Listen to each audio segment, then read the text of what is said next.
രാജ്യം ചക്രവ്യൂഹത്തിൽ അകപ്പെട്ടെന്ന വിമർശനവുമായി രാഹുൽ ഗാന്ധി. നമസ്കാരം, കൊട്ടാരക്കര മീഡിയയിലേക്ക് സ്വാഗതം. കേന്ദ്ര സർക്കാരിനെതിരെ കടുത്ത വിമർശനങ്ങളുമായി ലോക്സഭയിൽ പ്രതിപക്ഷ നേതാവ് രാഹുൽ ഗാന്ധി. ചക്രവ്യൂഹത്തിലകപ്പെട്ട അഭിമന്യുവിന്റെ അവസ്ഥയാണ് രാജ്യത്തിനെന്ന് ലോക്സഭയിൽ രാഹുൽ ഗാന്ധി ആരോപിച്ചു.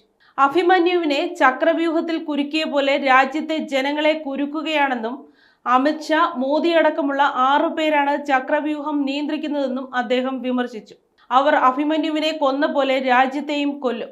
യുവാക്കൾ, സ്ത്രീകൾ, കർഷകർ തുടങ്ങി എല്ലാവരും ആ ചക്രവ്യൂഹത്തിൽ പിടയുകയാണെന്നും പ്രതിപക്ഷ നേതാവ് പറഞ്ഞു. കൂടാതെ ബീഹാറിനെയും ആന്ധ്രാപ്രദേശിനെയും മാത്രം പരിഗണിച്ചുള്ള കേന്ദ്ര ബജറ്റിനെയും രാഹുൽ കടന്നാക്രമിച്ചു. ചോദ്യപേപ്പർ ചോർച്ചയെക്കുറിച്ച് ബജറ്റ് വേളയിൽ ഒരക്ഷരം സംസാരിച്ചില്ലെന്നും അഗ്നിവീറുകൾക്ക് ബജറ്റിൽ 1 രൂപ പോലും നീക്കിവെച്ചിട്ടില്ലെന്നും രാഹുൽ പറഞ്ഞു.